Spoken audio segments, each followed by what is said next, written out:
कथा के प्रारंभ में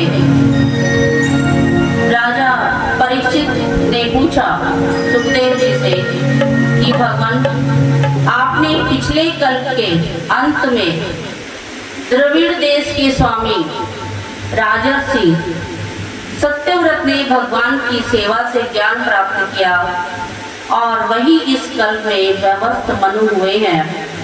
तो मैं आपके मुख से वैवस्थ मनु के वंश के बारे में जानना चाहता हूँ। तो सुखदेव जी महाराज कहते हैं, श्रूयतां मानवो वंश प्राचुर्येण परं तप न शक्यते विस्तरतो वक्तुं वर्षशतैरपि। सुखदेव जी महाराज कहते हैं कि वैवस्थ मनु के वंश के बारे में सैकड़ों वर्ष लग जाएंगे। उनका चित्रण करना, पूरा विवरण करना बड़ा कठिन काम है, परंतु मैं आपको आज मुख्य जितने राजर्षि हुए हैं उनका विवरण आपको सुनाता हूँ। क्योंकि सुखदेव जी महाराज कहते हैं, प्रलय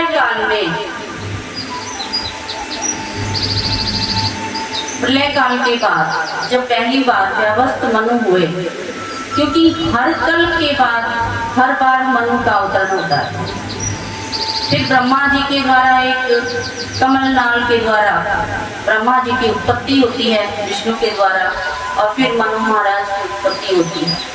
तो हर कल्प में कल्प की शुरुआत ऐसे ही होती है, और कल्पांत जब होता है तो ये सारी धरती सब कुछ लीन हो जाता है।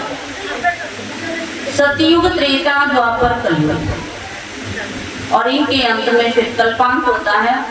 कहाँ यही जाता है कि पूरा का पूरा हमारा कल्प ब्रह्मा का एक दिन है। जैसे अभी आपको थोड़ा सा ये विज्ञान के माध्यम से पता चला कि अभी हमारा चंद्रयान गया था।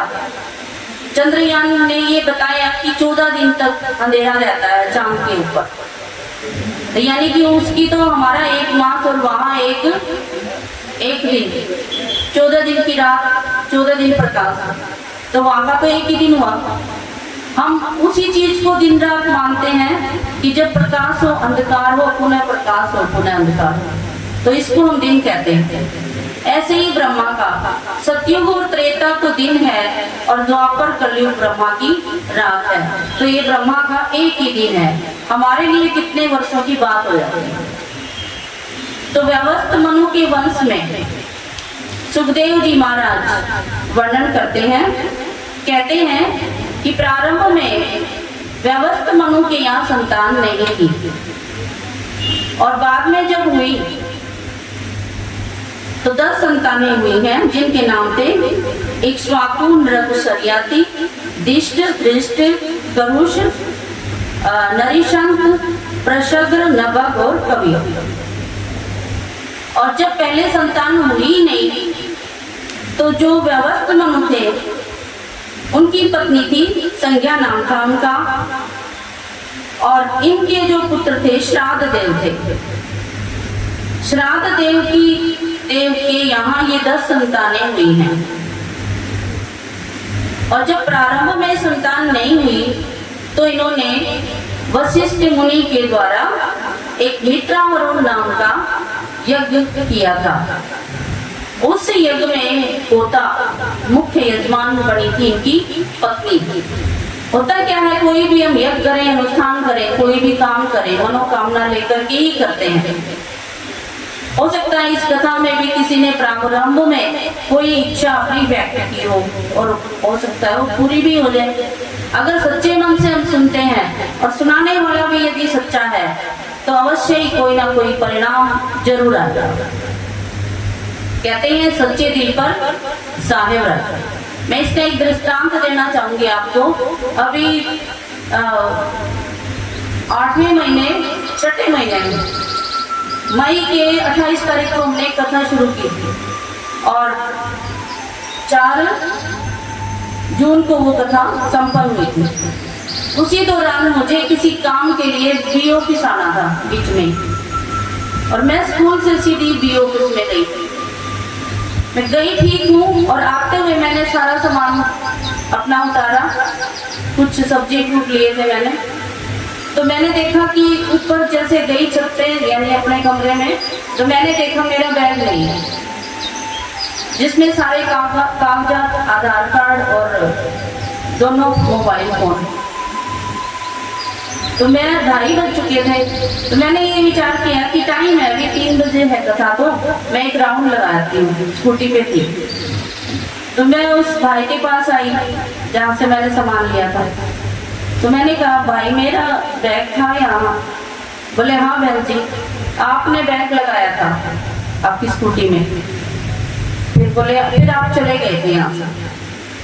और मैं जाते हुए ये सोच के जा रही थी, अगर मैं सच्चे मन से कथा कर रही हूँ तो बैग मिल जाए, वरना जो ये 14-15 हजार का, 20 हजार का जितना भी नुकसान है हो जाने दो। आज कम से कम मुझे अपनी कथा का तो पता चल जाएगा कि मैं ठीक कर रही हूँ या गलत। तो घर में मैंने एक नंबर मिलाया था, वो नंबर बंद हो चुका था, एक फोन का। तो दुकानदार मेरे को बोला कि बहन जी आप अपने दूसरे फोन का नंबर लगाइए, मेरे फोन से अपने दूसरे नंबर का नंबर लगाइए। तो मैंने कहा, भाई जब एक नहीं उठाया तो दूसरा कौन उठाएगा। तो मैंने उनके फोन से नंबर मिलाया, वो फोन घर पे अपनी बेटी आई हुई थी तो उसने उठाया। तो बोली, मौसी आप जल्दी करके आ जाओ, आपका बैग लेके 2 भाई आए हुए हैं। और हुआ क्या, मेरे बैग में वो पर्चा था, क्योंकि यहाँ तो शायद नहीं छपवाए हैं पर्चे, वहाँ पर्चे छपे थे। तो वो पैम्पलेट था उसके अंदर और सारी हिस्ट्री उन्होंने आके बताई। बोले, ये बैग आपका सराय चौक में नए बाजार में गिरा हुआ था, किसी ने उठा लिया और हम वहां से निकल रहे थे, वो उसमें से कुछ पैसे ले रहा था। दुकानदार ये कह रहा था कि ये बैग तो तुम्हारा नहीं है, ना आपके पैसे हैं। बोला, हमने कहा हमारे हैं, और हम ले आए घर। और वो बाग कोठी में कथा चल रही थी, बाग कोठी के ही थे वो। उन्होंने उनकी अपनी माँ को दिखाया तो माँ कहने लगी, ये तो वही बहन जी है जिनकी कथा चल रही है, कथा में दे देना। परंतु उन्होंने ये उचित समझा कि फोन करके घर पूछ के वो घर देने आते। तो मैं उस दिन से शायद ये समझती हूँ कि कथा मैं सच्चे दिल से करती हूँ, मैं कोई इस इच्छा से नहीं करती। मैं ये चाहती हूँ कि मैं दिल से कथा करूँ और जो हमारी भागवत में लिखा हुआ है अक्षरश वही बताऊँ, इससे बाहर की बातें सुनाने वाले आपको बहुत मिलेंगे और सबको ज्ञान है बाहर की बातों का, लेकिन जो पुस्तक में लिखा है वो बताना बड़ा क्लिष्ट काम है। सुनी सुनाई नहीं, मैं अपने अध्ययन से बता रही हूँ। तो सच्चे दिल पर क्या है, साहिब रहता है। तो यहाँ जब होतावनी थी, श्राद्ध देव की पत्नी थी, उन्होंने मन में ये विचार किया था कि मेरे यहाँ कन्या का जन्म हो। और श्राद्ध देव ने क्या संकल्प लिया था कि मेरे यहाँ पुत्र का जन्म। जब उनके यहाँ संतान हुई तो वो कन्या के रूप में, तो राजा को बड़ा आश्चर्य हुआ और आज कि ये लड़की कैसे हुई, कन्या कैसे हुई। मैंने तो संकल्प लिया था पुत्र होने का। एक और बात कही राजा ने, श्राद्ध देव ने वशिष्ठ मुनि से कि मुझे आपके कर्म के विपरीत फल देने वाला ये कैसे हो गया। आप लोगों का मंत्र ज्ञान तो पूर्ण है और आप जितेंद्रिय भी हैं।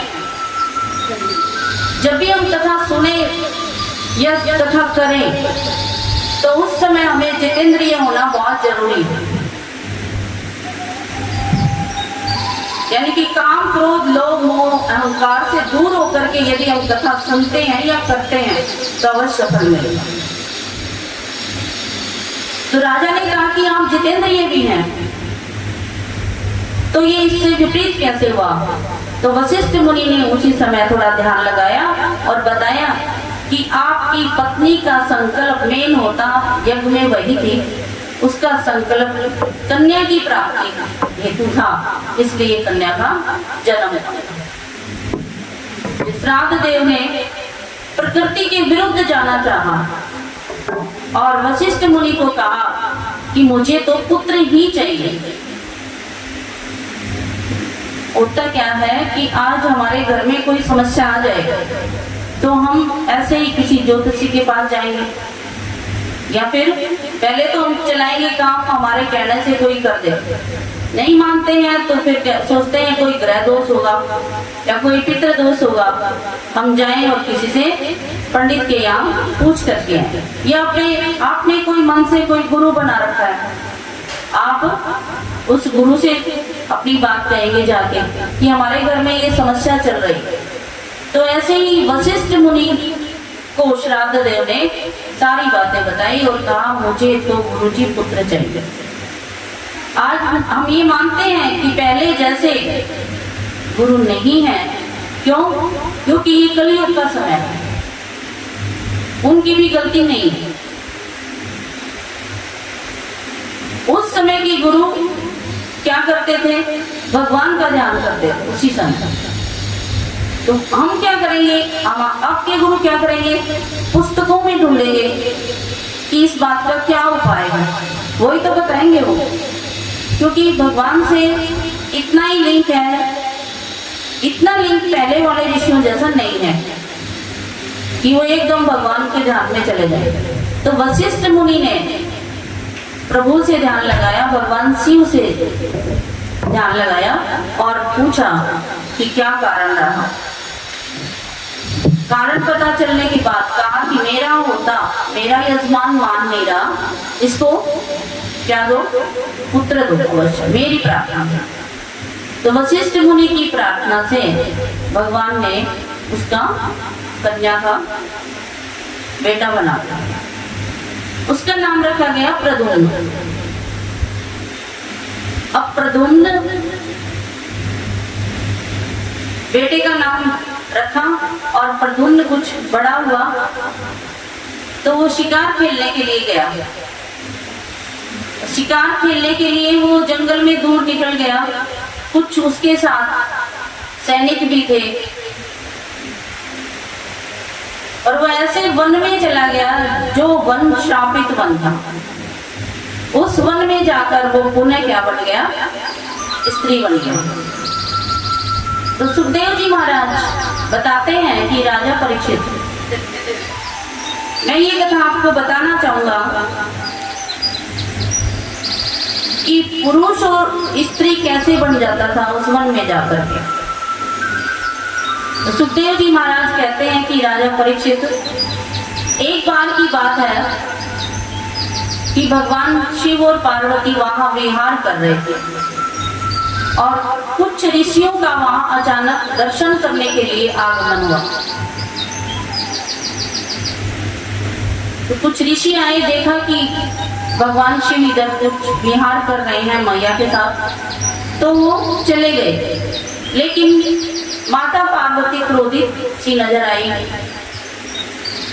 तो भगवान शिव ने उनकी इच्छानुसार उस स्थान को के बारे में कहा कि इतने वन में, इतने स्थान में कभी भी कोई पुरुष जाति का कोई भी आएगा तो वो क्या बन जाएगा? स्त्री बन जाएगा। बोलिए कृष्ण कन्हैया लाल, सांवरिया सरकार। ये कहाँ है इसमें? तदिदम भगवान आह, तब भगवान ने कहा प्रियाया प्रिय कामया स्थानम यह प्रविशेत एतत्, जो इस स्थान पर आएगा स वही योषित भवेति, वो क्या हो जाएगा? योषित होता है, स्त्री बन जाएगी। तो प्रद्युम्न भी शिकार करता हुआ उस स्थान में प्रवेश कर गया और क्या बन गया? वही बन गया जो पहले था, स्त्री बन गया। और उसके साथ जो सैनिक थे वो भी क्या बन गए? स्त्री बन गए। घोड़े पर सवार थे वो भी। तो इस तरह सभी स्त्रीलिंग में आ जाते हैं। अब वो अपनी पूर्व स्मृति को गए भूल और वहां विहार करने लगे, घूमने फिरने लगे स्त्री के रूप में। सुंदर रूप प्रद्युम्न का। प्रशग्र का, और उनके साथ वो सैनिक क्या बन गए, उनकी सखियां उधर जंगल में विचरण कर रहे थे और वहीं पर चंद्रदेव बुद्ध रहते थे। इनकी कहानी भी अलग है, चंद्रदेव बुद्ध कैसे हो। चंद्रदेव बुद्ध रहते थे, तो बुद्ध ने उनके साथ विवाह किया और साथ दोनों रहने लगे। वो सैनिक भी क्या थे, स्त्री रूप में थे। तो उनके यहाँ एक पुरुरवा नाम का पुत्र हुआ, जिसका नाम क्या था, पुरुरवा था।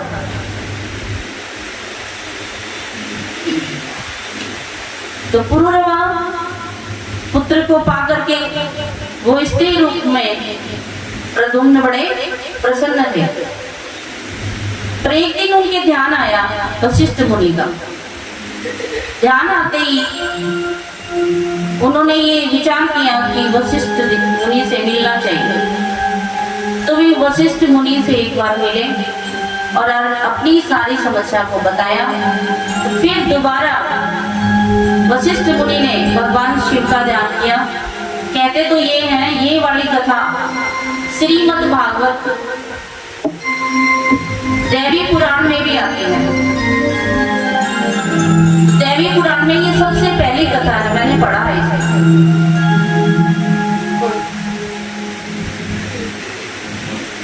तो देवी पुराण के अंदर सबसे पहली कथा है ये। और वशिष्ठ मुनि ने फिर प्रयास किया तो भगवान शिव ने कहा कि ये 1 मास तक स्त्री और 1 मास तक पुरुष रहेगा। समस्या तो फिर भी खड़ी रही। 1 मास तक पुरुष और 1 मास तक स्त्री रहा। जब वो स्त्री के रूप में होते तो वो घर के अंदर रहते, और जब वो पुरुष के रूप में होते तो अपने राजकाज को संभालते।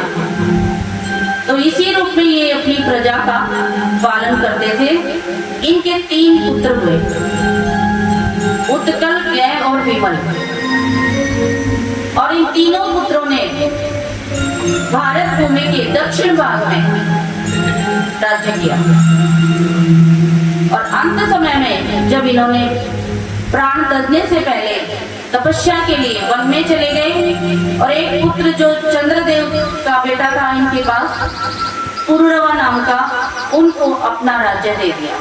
बोलिए कृष्ण कन्हैया लाल, सावरिया सरकार की।